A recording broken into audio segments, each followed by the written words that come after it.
também uma reflexão, que não vai dar o tempo agora comentar, mas uma reflexão sobre as contradições na própria universidade, não? No processo político da universidade, tentando se confrontar com aqueles que tinham uma visão tipo autosseriana da universidade como aparelho ideológico do Estado, uma visão fatalista, uma visão onde ser revolucionário significava destruir a universidade que estava aí, uma universidade burguesa, na visão de alguns companheiros dessa esquerda radical que foi tão forte nos anos 60. Não? Mas isso pode ficar para a conversa posterior, para o debate. Muito obrigado.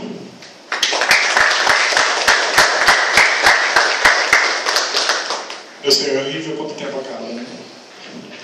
Bom, então passando a palavra agora para o Vitor. Ele vai fazer uma coisa mais teórica, né? Não, foi política cultural, né? Ou seja, assim como o professor Luiz Acosta muito bem fugiu do tema, o Vitor também vai muito bem fugir do tema, mas tudo para o debate. Não, o meu tema é o tema da mesa. Essa mesa aqui é o PCB e as políticas culturais. Então, para começar, a teoria vai ficar com ele.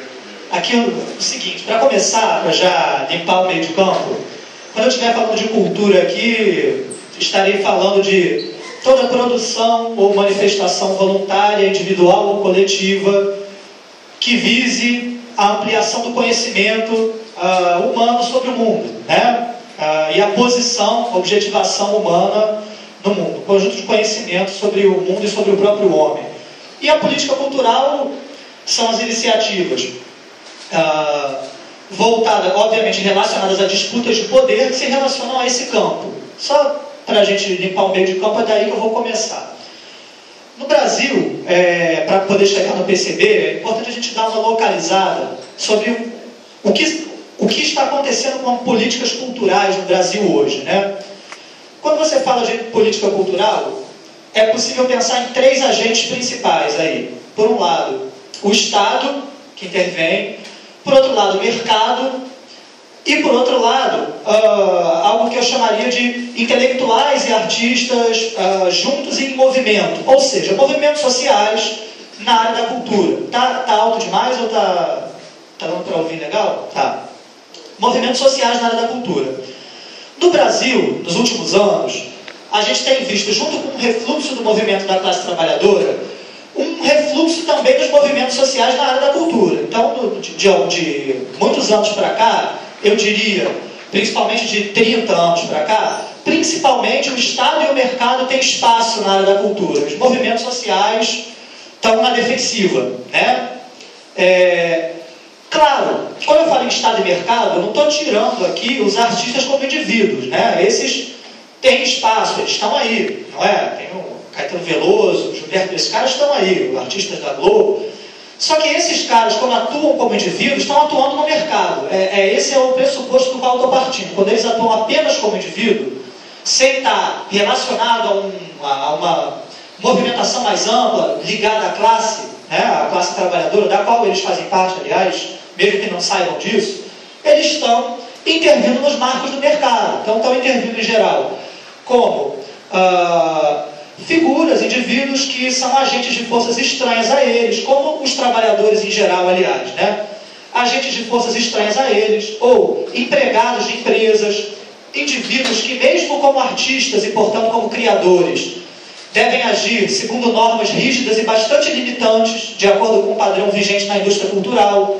Isso é uma coisa, o Bochecha vai aprofundar isso, mas da qual ele sabe muito bem e vive isso. Você é um músico, quer se inserir no mercado, você tem que fazer de acordo com o cânon que o mercado estabeleceu, porque senão você não consegue, né? Então, progressivamente a indústria cultural vai massificando as manifestações culturais e isso vai repercutindo na própria maneira como o artista se insere, como indivíduo mesmo que ele não tenha consciência disso. Aliás, quero dizer o seguinte, essa lógica, até há pouco tempo, mais ou menos, a cultura está em vários setores, inclusive na educação. Essa lógica, até há pouco tempo, a educação estava um pouco imune a ela, mas de um tempo para cá não está mais. Então, o que a gente está vendo é que essa lógica do indivíduo entrando, submetido às leis do mercado, está penetrando cada vez mais, inclusive, a educação. Não é à toa que na universidade hoje a figura em voga e de ponta é o tal do professor empreendedor, que é o cara que vai buscar recursos na iniciativa privada e tem que adaptar a sua pesquisa, ou no edital, e a gente vai falar disso na cultura, porque isso é uma realidade na cultura como um todo, e tem que adaptar a sua pesquisa, sua produção de conhecimento, ou seja, a sua inserção criativa, nos marcos do mercado ou condicionado pelos editais aí, soltos pelo Estado. Então, como eu disse, essa característica, esse enfraquecimento do movimento autônomo na área da cultura, que já foi muito forte no Brasil, isso é importante que se diga, porque já foi muito forte no Brasil, depois eu vou falar um pouquinho sobre isso. Mas essa característica do enfraquecimento vem se acentuando nos últimos 30 anos, ao contrário do que as aparências possam sugerir.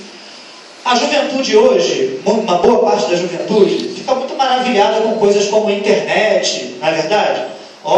Então, a submissão do autor está sendo quebrada pela internet, porque agora ele não é mais escravo da gravadora, não é mais escravo do sei lá o que. Ele vai veicular, fazer a sua música no home studio e veiculá-la pela internet, não precisa mais dos intermediários. Olha, gente, na aparência é isso, mas como a gente sabe, se só a aparência nos desse conjunto de determinações que compõem a totalidade, não seria necessário fazer ciência, não é isso? Na essência, o que se passa é um pouquinho do contrário disso aí. O que se passa em essência? E veja, a aparência também é parte do real, mas ela não resume o real.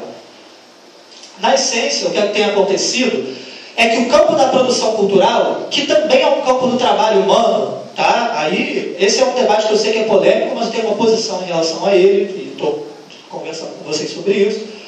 Esse campo da produção cultural, que também é um campo do trabalho humano, e não é à toa que chamaram a indústria que intervém nesse campo de indústria cultural, na verdade o que está acontecendo é que esse campo está se adaptando a características que estão permeando a indústria como um todo desde os anos 70. Características essas conhecidas por aí como reestruturação produtiva, que passam por uma flexibilização das relações de trabalho, por uma precarização, por uma retirada de direitos. Isso também atinge o campo da cultura. E isso também atinge trabalhadores que intervêm na área da cultura, que cada vez mais vão funcionar aí como autônomos ou vendendo sua força de trabalho literalmente até como assalariados, mas aí sem aparecer como artistas, quando é assim, e com uma posição cada vez mais subalterna na área cultural, com cada vez menos possibilidade de criar autonomamente. Claro, quanto mais flexível é esse setor da indústria, mais por um lado ele se torna capaz de atender a demandas que antes ele não atendia, e mais por outro lado ele consegue penetrar em espaços onde antes ele não penetrava.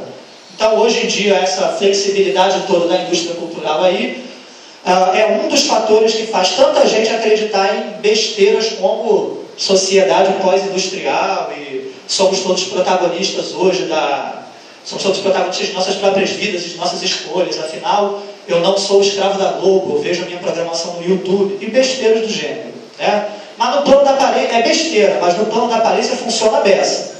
A vida real, cotidiana das pessoas está inserida nisso, o cara enxerga isso e olha o mundo e acha que é isso mesmo. Isso tudo, então, ajuda a desmobilizar, né? Mas não é só isso que ajuda a desmobilizar. Tem um outro fenômeno que no Brasil ajuda muito a gente a ter uma situação de esvaziamento dos movimentos sociais na área da cultura, que é a seguinte, gente, hoje não dá para conversar sobre nada no Brasil. Vocês sabem disso, tem as outras mesas dos outros dias e tal, mas isso não é chover no molhado, porque uma parte da esquerda parece que esqueceu disso aí. Não dá para conversar sobre nenhum fenômeno na sociedade brasileira sem fazer remissão ao golpe de 64. Não dá. Então, falar sobre esvaziamento e recuo dos movimentos sociais na área da cultura é indispensável fazer remissão ao golpe de 64 e o que a ditadura empresarial militar que vigiu nesse país entre 64 e 85 significou no campo da cultura. Esse país, eu falei, movimento social na área da cultura já foi muito forte. No pré-anos 60 e não só, transição dos anos 50 para os 60 e até 64, era de fato muito forte. Muito forte a ponto de eles terem feito o que fizeram, se antecipado ao que consideravam ser uma possibilidade de revolução e dado aquele aquele golpe na forma de uma contra-revolução preventiva para impedir que a gente continuasse conquistando espaços, como vinha conquistando, não só no campo da luta social, mas no campo da luta cultural. Né? E aí o PCB teve um papel fundamental também, ligado à classe e trazendo a classe para os espaços de construção da cultura. Isso é uma coisa que nós temos que conhecer, agora a juventude não estuda. Mas isso, infelizmente, temos que conhecer a história de CPC da UNE, isso não é brincadeira. Isso mobilizou muita gente nesse país e fez-se muita coisa. Então, calou-se esse movimento cultural. Calou-se com a força do cacetete, da bala, da tortura. Né? Assim a gente foi sendo derrotado e chegou numa situação da qual a gente não se recuperou. Tem ativistas, ou do PT, ou dos seus herdeiros hoje em dia, que trabalham com uma ideia, que é uma ideia ilusória, de que o movimento social teria todo se recuperado com o processo de redemocratização dos anos 80. Eu estou convencido que isso não é verdade. Tem coisas que a gente não recuperou. Uma delas é a intervenção no campo cultural. Isso aí, a esquerda não conseguiu, e não conseguiu até hoje, recuperar o fôlego que teve de intervenção nessa área. E nós estamos todos pagando muito caro por isso. Hoje, o Brasil é um país do quê? Do Big Brother, não é isso? Lamentável, né? Não dá para entender Big Brother e a idiotização total que toma conta da vida cotidiana das pessoas sem pensar no golpe de 64. Não dá. Tá? Isso é um ponto que eu queria marcar aqui. E ele foi feito para isso. Aqui o objetivo era o quê? Consolidar a transição para o capitalismo monopolista no Brasil. O Brasil é um país de capitalismo maduro. Ok, o que você tem que fazer para isso? Apassivar a classe trabalhadora? Terminar de apassivar? Projeto que tinha começado desde o Getúlio? Tá, os caras resolveram isso, apassivaram mesmo. Agora, o PT, tá bom, olha o PT aí. A classe trabalhadora está quietinha, não tá?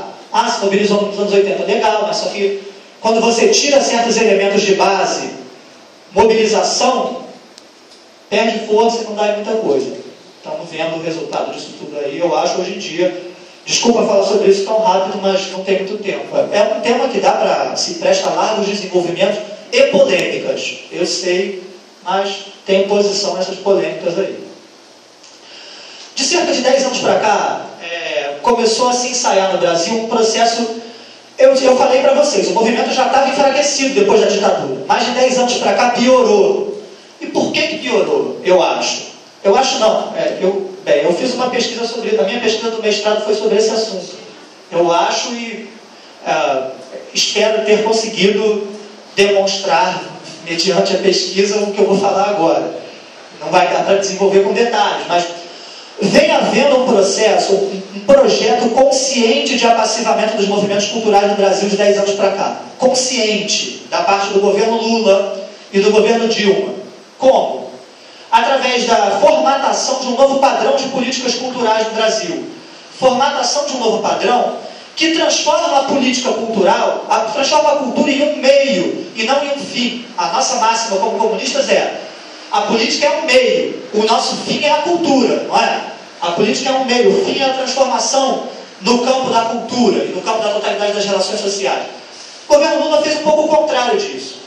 A cultura é um meio e a política é um fim. Transformou a cultura num meio para fazer política social. Então criou uma série de políticas que fazem com que o pequeno produtor cultural, pequeno músico, pequeno pintor, pequeno jongueiro e etc., busquem recursos públicos, busquem conseguir recursos públicos e, para isso, submetam seus projetos a editais. Editais são soltos pelo governo. Quem está na universidade conhece, porque agora está cada vez mais chegando na gente, não é? Então, o cara quer, quero fazer uma pesquisa, vai lá disputar um edital, né? Está cada vez mais assim. No campo da cultura, isso já vem de mais tempo, no campo da cultura aqui, produção cultural, sentido amplo. E vem acontecendo, então, um estímulo consciente do governo à onguização dos movimentos sociais na área da cultura. Vejam, isso não é um projeto desvinculado do conjunto dos movimentos sociais. Esse processo de transformação de movimento social em ONG vem no Brasil de muito tempo. Vem, inclusive, desde os anos 80, pelo menos. Né?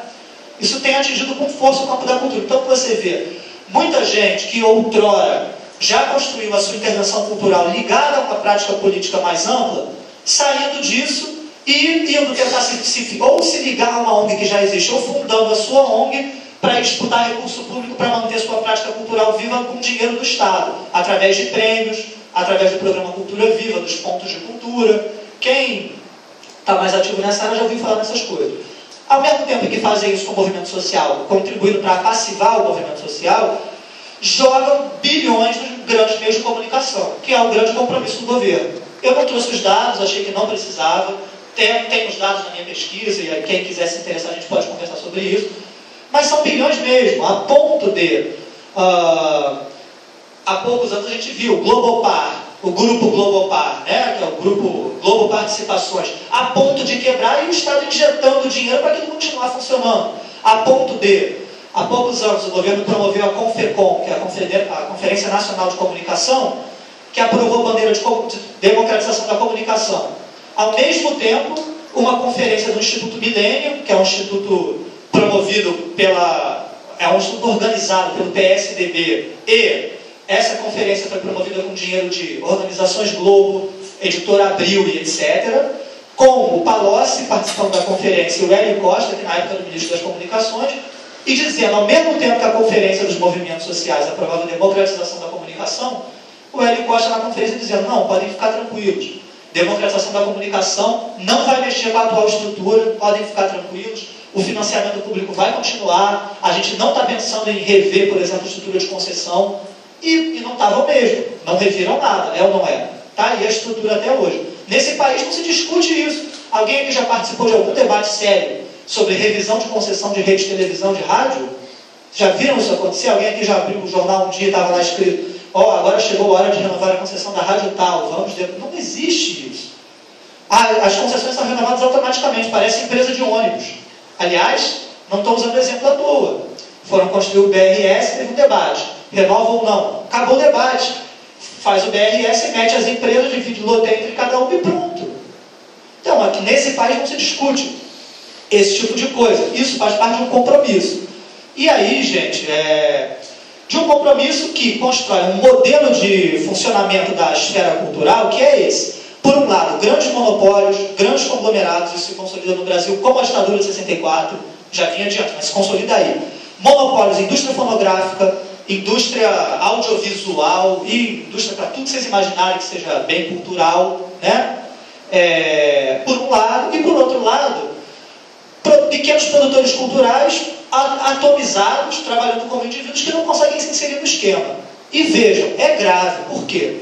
Porque o pequeno produtor, e o Bochecha com certeza vai tocar nesse assunto, o sonho dele, se ele quiser poder viver do que ele está fazendo, é se inserir no mercado, porque senão ele não vive do que ele está fazendo. Então o sonho dele não é construir um movimento autônomo e aqui, a gente. Não, é entrar no esquema. Porque o esquema é todo monopolizado. Se você não entrar, quem está fora do esquema sente o peso da corrente. Não é? Já dizia um samba de um amigo meu.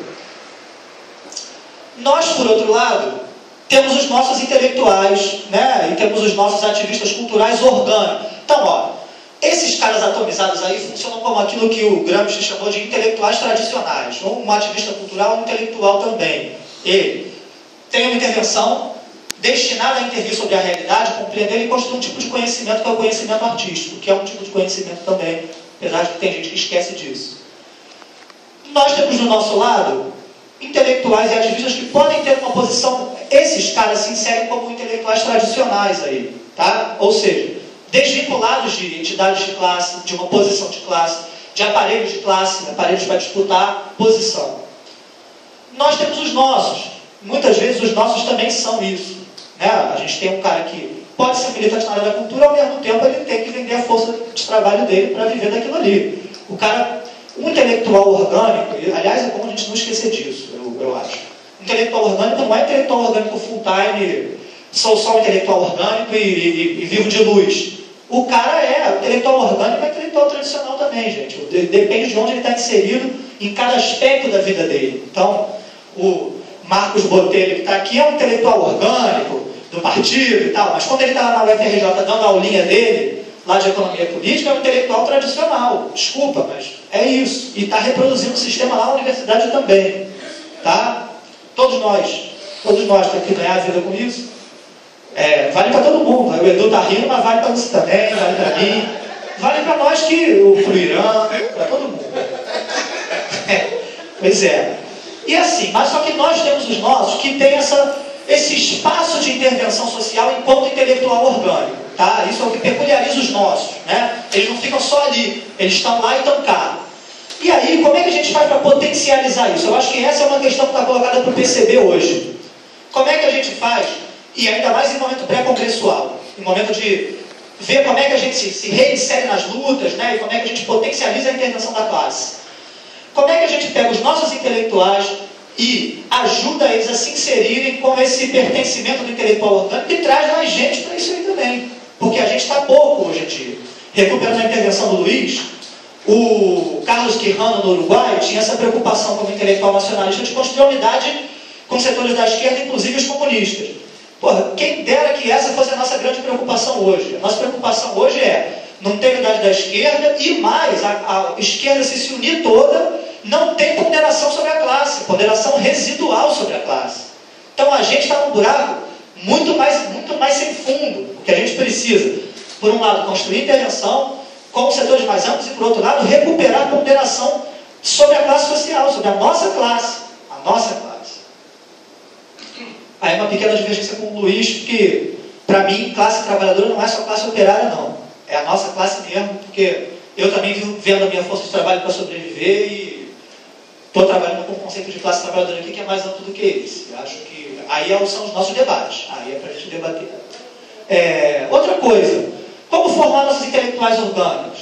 E aí eu acho que entra, e é com isso que eu vou encerrar a minha intervenção para passar para o Bochecha, eu acho que um espaço fundamental que não pode nos faltar, uma compreensão fundamental, uma categoria fundamental, que não pode nos faltar é a categoria de mediação. Um intelectual, ou um ativista cultural, um produtor de cultura, ele não se insere na sociedade sem mediação, sem um espaço coletivo no qual ele atua. Esse espaço pode ser, por exemplo, para um sambista, uma escola de samba, ou um bloco de carnaval. Para um cara do hip hop, pode ser o seu coletivo de hip hop, pode ser a APA Funk, a Associação dos Profissionais e Amigos do Funk, pode ser todos esses espaços. Todo ativista cultural está em um espaço desse, não dá para estar sozinho. No mercado até dá, mas aí não é sozinho, é no esquema do grande capital, é outra coisa. Nesses espaços eu acho que a gente tem que ter intervenção. E eu acho que nós já temos começado a ensaiar isso de uns anos para cá. Então hoje o PCB, por exemplo, no Rio de Janeiro, está impulsionando um bloco de carnaval, que é lá o Comuna que Pariu, e que a gente está com um debate na base de cultura, que é de trazer gente também de fora do partido e mais amplo para ajudar a impulsionar aquilo ali, transformar num espaço mais amplo. Eu acho que esse debate é fundamental, já temos discutido isso na base. Outro espaço onde a gente está, através do Matheus, que infelizmente não está aqui, eu gostaria que tivesse, porque é hoje um dos nossos principais ativistas no campo da cultura, é o movimento hip hop, através lá do pessoal do Bonde da Cultura, que participa através desse grupo da APA Funk, que é a Associação dos Profissionais e Amigos do Funk, que hoje é um espaço muito importante de disputa de posição, que agrega um monte de gente que não é socialista, não é comunista, mas que é sensível ao debate que a gente faz, porque quem está fora do esquema sente o peso da corrente, e eles estão sentindo o peso da corrente, e aí quando a gente chega junto, faz sentido o que a gente diz, né? Para esses caras. Eu acho que a gente tem que pensar aí, na nossa inserção, nisso que eu vou chamar, e não sou eu que estou chamando, de aparelhos privados, né? Esses aparelhos privados de hegemonia que estão localizados num campo mais estreito aí da intervenção cultural. Acho que a gente tem ensaiado passos interessantes nessa direção, mas nós vamos ter que gastar muita ideia, fazer muito debate. Eu fico muito feliz que esse debate esteja acontecendo aqui hoje para aprofundar isso. Com isso, eu acho que deu para dar uma preparada no terreno, e como eu disse, eu não fugi do tema, pelo contrário, que estou super fiel ao tema da mesa, preparar o terreno para o Bochecha, que acho que tem todas as condições, como músico e como cara que está tentando a duras penas ganhar a vida com isso, né, para falar um pouco sobre isso, né? E aí, como é que a gente consegue intervir nesse setor e ampliar nossa intervenção nesse setor, que é um setor cheio de particularidade. Não é militando no Sindmuse, não é mesmo. Eu sou formado em música, conheço bem o Sindmuse, não é. Aí é através de outro, pode até ser também mais um espaço, mas não é só ali não. Nesse campo aqui, a gente tem que pensar em outros aparelhos para atuar também. Obrigado.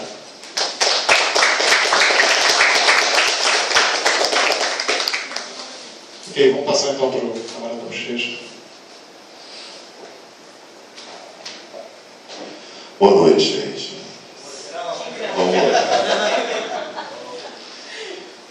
intervenção, né? Só fazer uma pergunta aqui. Quem está aqui e trabalha com cultura? Universidade vale? Vale, universidade vale. Vale? 5, 6 pessoas. 7 cuidando. Então, ou seja, a gente tem pouca gente aqui ainda, né, para discutir isso. Né? Intervenção, acho que a intervenção, Vitor, a nossa intervenção tem que começar bem antes, bem cedo, porque quem é criado, desculpa gente, estou resfriado, quem é criado para consumir e só consumir cultura, dificilmente vai conseguir produzir e entender quem produz.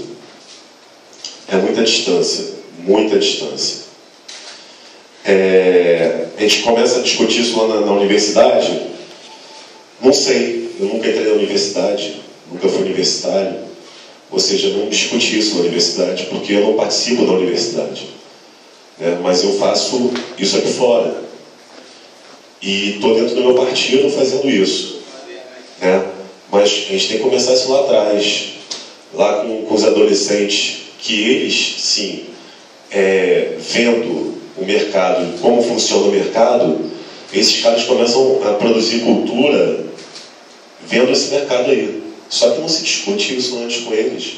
Então eles vão fazer qualquer coisa mesmo. E a gente não tem que reclamar depois não, cara. A responsabilidade é nossa, é isso. Vai esperar chegar lá? Quem é que chega na universidade? Quantas pessoas chegam na universidade? Bem, eu vim aqui hoje meio para falar das minhas histórias de vida, né? Já que é a única forma que eu tenho para contribuir. Eu sou músico há uns 10 anos, 12 anos, eu acho. Sou compositor e foi exatamente assim. Um dia eu trabalhava no escritório do pai de um amigo meu, eu saí para almoçar e nunca mais voltei. Não, isso é verdade mesmo, saí para almoçar e nunca mais voltei. E me enganando também, né? Naquela época era muito novo, achando que eu não ia ter mais patrão. A verdade é que eu tenho patrão pra cacete, né? Todo mundo é meu patrão. A gente tem patrão a todo tempo. E a gente não consegue, justamente como o Vitor falou aqui, assim, a gente não consegue sair disso, a gente não consegue, ou é o Estado, né? Ou são as empresas. Agora vou eu tentar correr atrás de um edital, vou tentar um edital. Eu tenho que dar contrapartida cultural, eu tenho que fazer isso tudo, né? Só que esses editais, né? Todo mundo sabe, todo mundo ficou há um tempo atrás, há uns 2 anos atrás, aquele escândalo, não sei o que, da Maria Bethânia, lembra disso?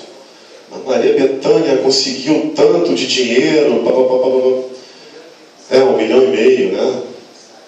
Alguma coisa assim. Aí depois eu parei para pensar direitinho, e veja bem, a Maria Bethânia ela foi fazer uma coisa muito boa, na verdade, que eram vídeos com poemas, né, de poetas nossos, e divulgar isso, mas obviamente isso no padrão Maria Bethânia de ser, entendeu? Então é um estúdio que é muito mais caro, né, é um outro tipo de construção da coisa, e que realmente vai valer 1 milhão, vai valer 1,5 milhão. Eu, para fazer um disco hoje, eu preciso de pelo menos 60 mil reais. Um disco, mais ou menos.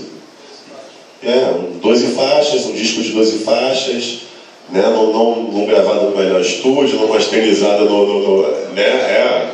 E se vira nisso. Mas e aí? Lançar um disco, para que lançar um disco? Mas é só lançar um disco? Não, você não chega, grava um disco, bota aí. Como é que esse disco chega até vocês? Ah, hoje tem a internet, joga no Facebook que a gente ouve, Bochecha. E como é que eu pago o meu aluguel no final do mês?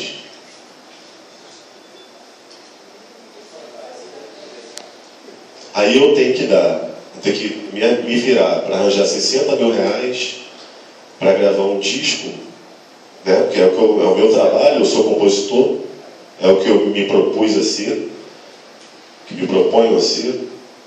Vou gravar um disco, arranjo 60 mil reais, coloco aonde? Para a galera escutar no Facebook. Só que depois que eu vou morar na rua, não tem mais disco para ser gravado, né, meu camarada?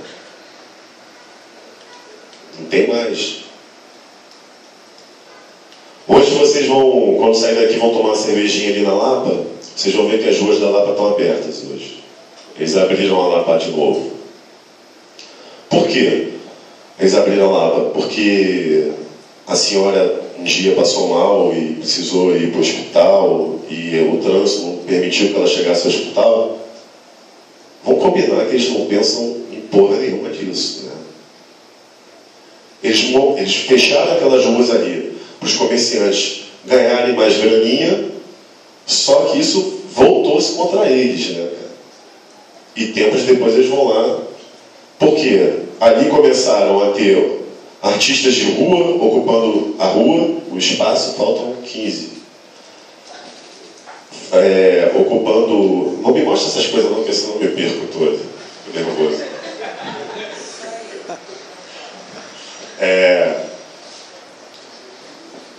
Vários artistas de rua começaram a ocupar a rua, já que a rua estava fechada, né? Então tinha uma galera ali que fazia, uma rapaziada que fazia um sapateado ali, mostrava os caras, a arte deles ali sapateando. Tinha um outro cara fazendo beatbox com um cara com violino, e coisa bastante interessante mesmo. Só que na porta do Carioca da Gema, cara. E isso não pode, né? Isso não pode. Ninguém mexe com o Plínio, ninguém mexe com essa rapaziada ali. E eles falam não, agora tem um monte de ambulante aí, agora o povo está preferindo ficar na rua do que entrar nas nossas casas. Abre a rua de novo e tira todo mundo da rua. Hoje, vocês vão ver lá que a rua vai estar aberta. Né? A rua vai estar aberta. Porque quem vai, né, nesses lugares geralmente não sabe que quando vocês vão ver o show da Nina Rosa ou da Tereza Cristina, ou seja lá quem for, nessas casas, e vocês pagam 20 reais, 25 reais para entrar nessas casas, vocês acham que vocês estão contribuindo com o artista, né? Essas casas, elas repassam, geralmente, 70% do que vocês pagam para os artistas. Eles já ficam com 30 logo de saída. Por quê? Não sei. Porque eles querem. E é assim. Porque eles querem. E eu reclamo disso? Reclamo. Mas e aí, eu vou trabalhar onde?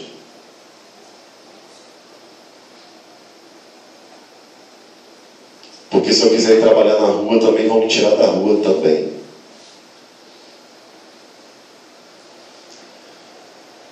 E vão calando a gente, e calando, e calando, e calando. E gerações se calando, se calando. E todo mundo, cada ano que passa, esperando que venha o Super Chico ou o Super Caetano e lance um disco que vai deixar todo mundo muito alegre, muito contente.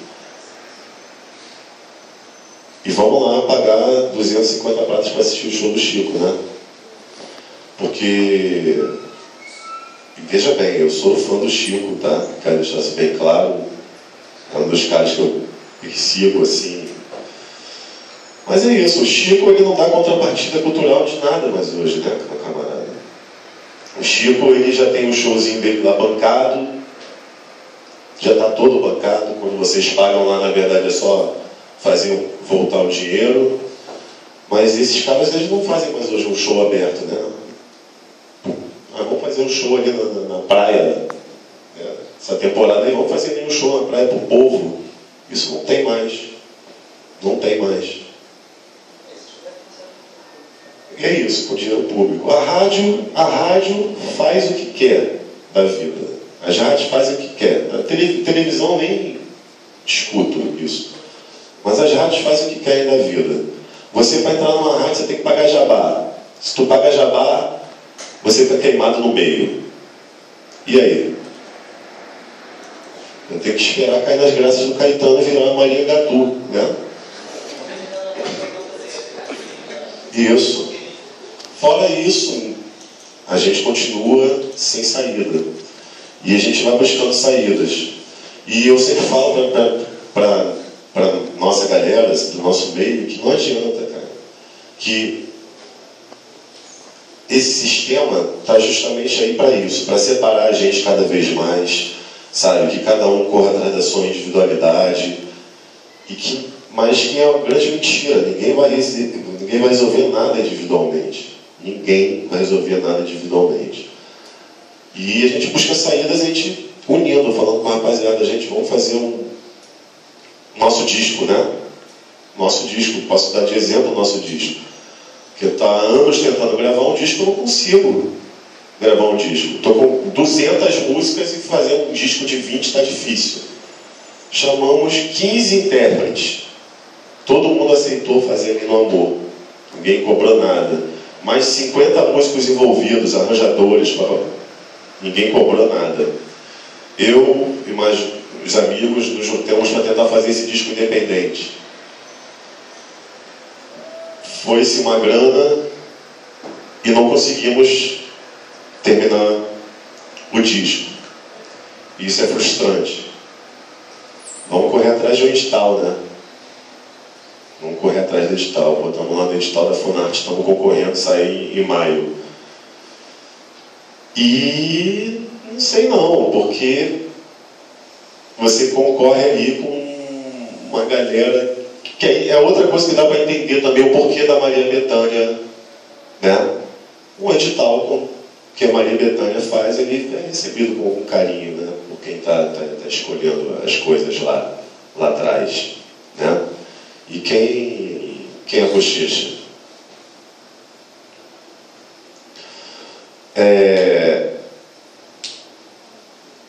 Nesse país não se discute, né, cara, nada que possa fazer um burguês ter menos um cachorro. Então é por isso que a gente não discute esse tipo de coisa.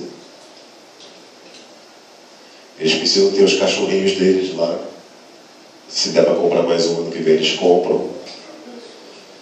E a gente vai correndo atrás da nossa ração. Todo dia.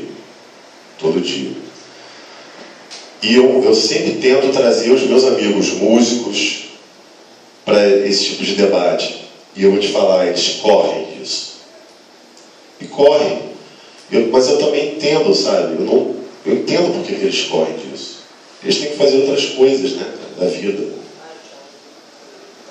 Sim, justamente. Um outro camarada que eu tinha chamado aqui para participar da mesa não vai poder vir porque estava tocando. Está tocando hoje. Né? E podia ser uma coisa de tipo, não vou ali participar desse debate se eu não tocasse hoje aqui. Mas é isso, se você deixa de fazer alguma coisa, você perde o espaço e bota um outro batera no teu lugar, semana que vem você já está fora da gig e perdeu. E esse cara não pode estar perdendo nada em momento algum, né? Porque é correr atrás da graninha mesmo ali no varejo, cara.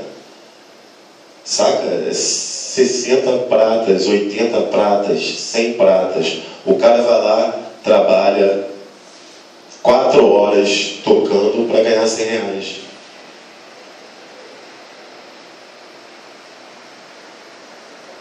Sempre, quando tem trabalho. 100 reais. Aí vai pingando de 100 reaisinho ali, 100, de 100, de 100, 80. Direito autoral é uma coisa bem estranha aqui nesse país, né? O ECAD, ele recolhe... Olha, nosso camarada Vitor tem uma festa, né? Maracangalha. O ECAD, ele paga o ECAD toda vez que eles fazem uma festa. E nessa festa toca música minha. Mas eu nunca recebi nada. Não é culpa, não é culpa vocês, mas é isso. O ECAD vai lá, cobra desse camarada, fala que assim, quantas pessoas vêm aqui na sua festa? Ah, vem entre 800 pessoas, 1000 pessoas. Ah, então com esse cálculo aqui vocês têm que pagar tanto de direito autoral. Aí sabe como que eles dividem isso? Aí parece que é implicância, né, cara, que eu vou falar agora, mas tá aí o Chico Buarque e o Caetano enchendo as burras de direito autoral. Mas é isso, esses caras eles podem não tocar, mas é quase impossível, mas tipo, uma noite inteira que não se toque Chico Buarque, ele vai receber. Ele vai receber lá na casa dele, na continha dele lá. Aí o ECAD já come uma partezinha do que ele recolhe. Aí a associação de compositores com o ECAD não conversa direto com você, você tem que passar ali pelo ECAD. Você tem que passar por uma associação de compositores para conversar com o ECAD, para recolher. Essa associação come mais uma graninha e a gente vai ficando com as migalhas. Ou sem as migalhas. Gente, outra coisa que eu queria... Porque aqui no Brasil... E outra coisa, discutir política cultural no Brasil, termos nessa, é muito difícil, né? Isso aqui é muito grande. É muito grande. E cada lugarzinho que você vai, você vê que as coisas se comportam diferente, né? Aqui no Rio de Janeiro, e isso eu fico muito... Vem uma galera de fora fazer música aqui no Rio de Janeiro e fala que assim, não vou lá para o Rio de Janeiro, porque o Rio de Janeiro... Sinceramente, se eu não gostasse tanto dessa cidade aqui e tivesse tão... Eu já tinha metido o pé no Rio de Janeiro há muito tempo. Santo de casa não faz milagre, né?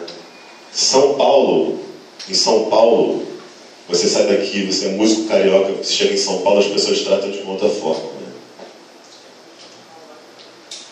Não estou falando que lá não tem ninguém ferrado, tem gente ferrada no mundo inteiro, é isso.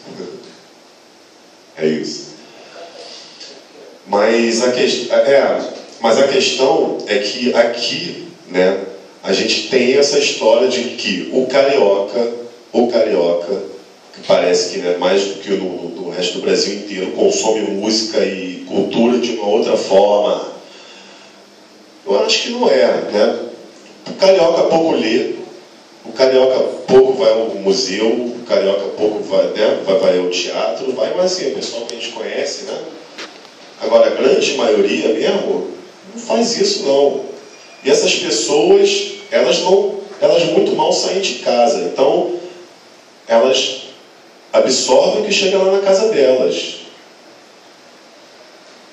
Né? A gente está discutindo aquela coisa sobre o funk.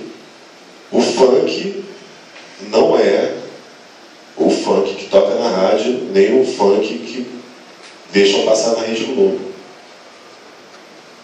Está muito além disso. Quem vai na favela, é onde se produz funk mesmo, você vai ver uma outra coisa. Por que o bonde da cultura não toca na rádio? Óbvio que os caras querem derrubar o sistema, meu irmão. E fala pra mim, só um mercado informal, undergroundzinho, vai absorver esses caras. Não é isso? Esses caras não vão, eles não têm entrada. Infelizmente não têm entrada. Enquanto isso, se consome chibalauê. Não estou querendo fazer pouco da música dos outros, não, sabe? Mas é o lance da contrapartida cultural, né? Que é cobrada de nós e que tem gente que não precisa. Eu vou encerrar por aqui. Estou meio febril. e estou há muito tempo também. Gente, obrigado. Valeu, eu estou meio nervoso também, que foi a primeira vez hoje, perdendo minha virgindade.